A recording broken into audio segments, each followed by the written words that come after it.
Brasil, Brasil también es motivo de preocupación para las organizaciones de derechos humanos, especialmente el estado fronterizo de Roraima, donde la presencia de venezolanos ha producido ya reacciones de tipo xenófobo.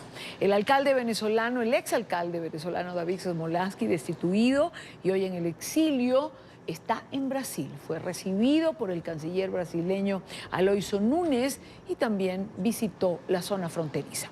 Conversamos con David Smolansky. David, bienvenido. Muy buena tarde para ti. Muchísimas gracias, Dania, por la invitación y buenas tardes a todos los que nos ven, nos escuchan a esta hora. David, comencemos por qué zonas pudiste visitar y cuál fue tu experiencia en ellas. Bueno, y Dania, después de haber estado hace tan solo 3 semanas en Cúcuta, ahora tuve la oportunidad de visitar otra frontera, en este caso la frontera brasileña, específicamente el estado de Roraima, las ciudades de Boavista y Pacaraima. Un poco para poner en contexto a la gente, Pacaraima es el primer territorio brasileño inmediatamente después de cruzar la frontera venezolana en Santa Elena de Guairén. Boavista es la ciudad más grande cercano a Venezuela, que está a 2 horas y media de Pacaraima. Lo que allí pude presenciar, Idania, es similar a países que están en guerra, a países que han pasado por conflictos armados. En Boavista hay más de 10 campamentos de refugiados. En promedio, cada campamento tiene 500 personas, administrado logísticamente por la Fuerza Armada brasileña, y el trato humano lo lleva al NUR.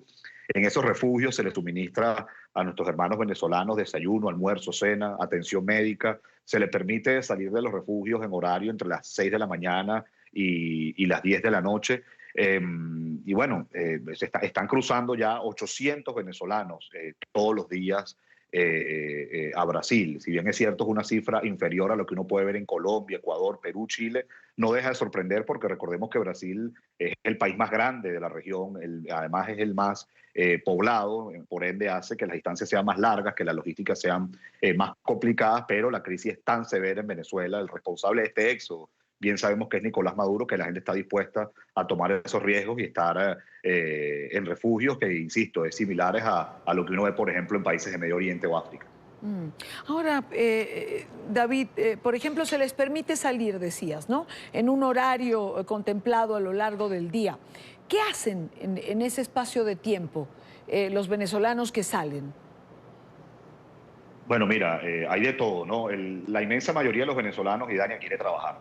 La inmensa mayoría de los venezolanos quiere echar para adelante, quiere emprender, quiere salir de la pobreza. Recordemos que la inmensa mayoría de quienes están emigrando están en condición de pobreza o pobreza extrema en Venezuela, y además lo duro de esta emigración es que es separada de la familia, ¿no? Hay muchos casos de, por ejemplo, dos muchachos de 20 años que dejaron a sus padres o a su abuela en Venezuela. Entonces también pues no solamente está la incertidumbre y el temor, ¿no?, de llegar a un nuevo país con una cultura diferente, en el caso de Brasil con un idioma distinto, sino también cómo ayudar a los familiares que permanecen en Venezuela. Yo sí debo decir que el gobierno federal de Brasil, y Dania, y amigos que nos ven a esta hora, ha hecho un esfuerzo importante y debemos estar agradecidos quienes creemos en la democracia y la libertad en Venezuela por Sí. lo que ha hecho el gobierno brasileño en recibir, proteger y atender a miles de venezolanos que se encuentran desplazados. Es uno de los países que más rápido, por ejemplo, está dando el estatus de refugio temporal, que lo puede sacar ahí mismo en Pacaraima, en una gran carpa que ha instalado la Fuerza Armada brasileña, y posterior a tener tu estatus de refugio temporal puedes tener una carta de trabajo, lo cual te permite pues ya laborar legalmente en Brasil. Además de eso, el gobierno brasileño está haciendo algo que yo considero interesante, que es lo Sí. que llaman el proceso de interiorización. ¿Qué quiere decir eso? Quienes hoy están refugiados en Pacaraima, que solamente hay un refugio, que es de la comunidad indígena Guará, que también está desplazada, o los más de 10 refugios que hay en Boavista, esas personas, una vez que tengan sus papeles en regla, son trasladados en aviones de la Fuerza Aérea Brasileña a ciudades que ofrecen más servicios y más oportunidades de estudio y trabajo, como por ejemplo Brasilia, Río de Janeiro, Porto Alegre, Sao Paulo. Entonces ya hay venezolanos inclusive en estas grandes ciudades de Brasil tratando de trabajar. Y mi conclusión con esto, Dania, después de haber estado en menos de un mes en la frontera, colombo-venezolana y la frontera brasileño-venezolana, es que la región debe decretar una crisis de refugiados. Acá Naciones Unidas ya reconoció que de 2014 se han desplazado 2.300.000 venezolanos. Más de 1 millón está en condición de desnutrición. Más de 100.000 portan el virus VIH. Bien los refugios venezolanos que tienen sarampión, venezolanos que tienen tuberculosis y que tienen otras enfermedades. Urge que la región, y se lo comenté al canciller Aloysio Núñez, decrete una crisis de refugiados, porque si se decreta una crisis de refugiados, se pueden activar protocolos internacionales que agilicen la ayuda, como por ejemplo un fondo de cooperación multilateral que provea no solo de salud, de educación, alimentación y techo a los refugiados, sino algo muy importante, la capacitación a ese venezolano que llega en condición de calle. Bueno, el canciller de Colombia, Carlos Holmes Trujillo, David, hablaba hace aproximadamente 45 minutos, ofrecía una rueda de prensa después de una reunión de autoridades migratorias de varios países, entre ellos Perú, Brasil, Colombia, y decía que se estaba trabajando en el Fondo Migratorio de Emergencia Humanitaria para que fuese activado, que esto se iba a tratar en el Consejo Permanente de la OEA, que se iba a reunir próximamente. Anunció también que el Consejo Migratorio Andino va a reunirse mañana y que la próxima semana habrá una reunión, pareciera que a nivel de cancilleres, convocada en Ecuador. Yo creo que la región se mueve para intentar dar una solución conjunta a una crisis que finalmente los está afectando a todos por igual. Sí, se están haciendo esfuerzos y por eso creo que es importante que se decrete ya formalmente la crisis de refugiados, porque como decía antes, eso agilizaría protocolos internacionales y además un fondo de cooperación multilateral donde no solamente aporten los gobiernos de América Latina, sino también agradeceríamos enormemente que vengan aportes de la Unión Europea, Estados Unidos, como han hecho Canadá, porque al final es un tema regional e inclusive están llegando venezolanos a países tan lejos como México y Argentina, pero también me he encontrado con venezolanos, bueno, con una mano adelante y una mano atrás en Estados Unidos. Entonces, urge este fondo, donde yo quiero hacer hincapié, Idania, no solamente las recomendaciones que ha dado ACNUR, que son muy importantes, insisto, atención médica, educación, alimentación y techo, sino la capacitación. Y tomando ejemplos exitosos por ejemplo, en Europa, donde ha habido importantes movimientos migratorios en el pasado, no me refiero a los actuales, que por ejemplo son los sirios en los norte de África, pero por ejemplo pasó con la exrepública Yugoslavia, donde muchos en su momento tuvieron que refugiarse en otros países y fueron capacitados. Y es un ganar-ganar para todos. Quien se capacita sale en una condición de refugiado a tener un hábito, un oficio, a ser productivo. El país que lo recibe, bueno, se ve beneficiado porque entra en su mercado laboral. Y el día de mañana para nosotros en Venezuela, cuando salgamos de la dictadura, pues esas personas capacitadas pueden volver al país e impactar positivamente en la recuperación económica de Venezuela. También sí. Sugerí al canciller Aloysio Núñez que es importante campañas en contra de la xenofobia.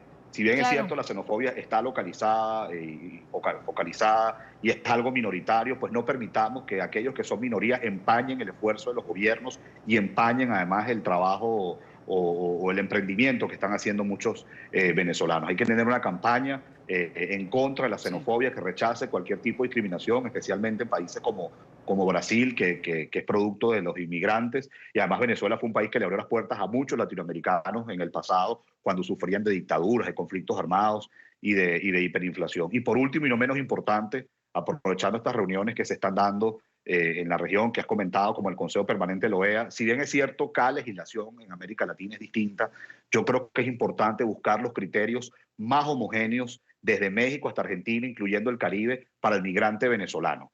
¿Con qué quiero decir con esto? Por ejemplo, que a lo mejor se defina que no es necesario el pasaporte independientemente del país que tú llegues, o que en todos los países tienen un compromiso que después de 60 días se va a tener un permiso de trabajo. Claro, pero David, déjame interrumpirte. De esa forma, el venezolano llega a Perú, llega a Brasil, Argentina, Ecuador o Colombia, David, pues se le va a bajar un poco la ansiedad, porque sabe que va a conseguir criterios similares. Perdóname que me haya extendido. No, quería interrumpirte porque en distintas oportunidades se ha hablado de un posible cierre de la frontera de Brasil con Venezuela y el tema del pasaporte. En relación a Brasil particularmente, ¿el canciller mencionó algo? Mira, en ningún momento me han comentado las autoridades brasileñas. No solamente tuve la oportunidad de hablar con el canciller en Brasilia, hablé con soldados de la Fuerza Armada brasileña, Sí. hablé con gente de ACNUR, hablé con representantes de la Iglesia Católica que están haciendo un trabajo increíble. En Pacaraima la Iglesia Católica está repartiendo 1.500 desayunos todos los días a venezolanos desplazados y en ningún momento me han hablado del cierre de la frontera. Como decía anteriormente, debemos estar agradecidos con el gobierno federal de Brasil porque está pues, prestando atención y protección a miles de venezolanos que están desplazados y de hecho es bastante ágil poder sacar el refugio temporal y la carta de trabajo de Brasil, al punto tal, como te decía, que ya hay muchos venezolanos que incluso han sido trasladados por la Fuerza Aérea Brasilera a ciudades como Río de Janeiro, Sao Paulo o Puerto Alegre para tener más oportunidades de estudio y trabajo. Sí creo que hay algunas cosas que mejorar en unos refugios. Por ejemplo, puede visitar un refugio donde algunas son una especie de casas, mejores que unas carpas ciertamente, pero son casas muy calurosas donde quizás hay que darle mejor ventilación o si se van a construir más refugios, utilizar otro material. Pero en líneas generales, a pesar de que la situación es dramática, insisto, lo más duro es ver a tanta gente separada de su familia. El gobierno federal de Brasil está dando protección, atención a los venezolanos. Y algo que debemos entender, Idania, es que esto es responsabilidad de Nicolás Maduro y toda una estructura criminal que hoy lo acompaña en el poder. Este éxodo de venezolanos no estuviese ocurriendo si tuviésemos un país próspero, abundante en oportunidades, con Estado de Derecho, con libertades. Hoy la gente se va porque la esencia del régimen es destruir a un país y la esencia de un régimen es no garantizar la vida de nosotros como venezolanos, que es lo más sagrado que puede tener un ser humano. En ese sentido, también le expresé al canciller Aloysio Núñez que entendamos que hoy el régimen de Nicolás Maduro no solamente está afectando a los venezolanos, el régimen de Claro. Nicolás Maduro está afectando a los latinoamericanos, el régimen de Nicolás Maduro es un elemento de desestabilización para la región, incluso yo voy más allá, es una amenaza para la región y por eso también urge acciones mucho más efectivas por parte de la región en contra del régimen, como por ejemplo sanciones individuales que implementen los gobiernos de América Latina a altos funcionarios del régimen involucrados en narcotráfico, corrupción, en lavado de dinero o violación sistemática de los derechos humanos.